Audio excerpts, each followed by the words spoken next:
This is the Lone Crater YouTube. We hope this video helps. You start by surveying what you can trade and why it matters. List seeds, healthy seedlings, and tools with counts and condition notes. Once done, decide target plants and set clear swap ratios, for example 2 seedlings for 1 herb, so trades are fair. Then pick your trade channel. In-person swap is fast, market stalls reach neighbors, online posts widen reach.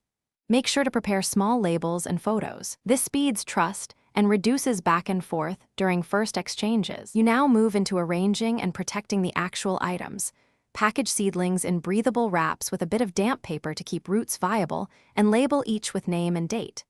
During the meet or message, show items and state your terms, confirm the swap ratio and pickup time so expectations match. Once agreed, record the exchange. Contact method, what changed hands, quantities, and any follow-up care instructions. This prevents disputes and helps repeat successful trades. You finish by inspecting items at handoff.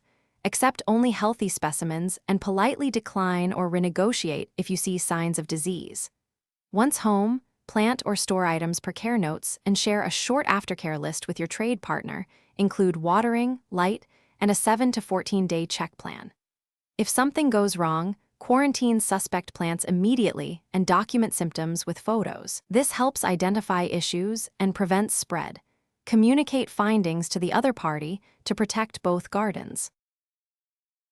Thanks for watching. Consider subscribing if we helped you.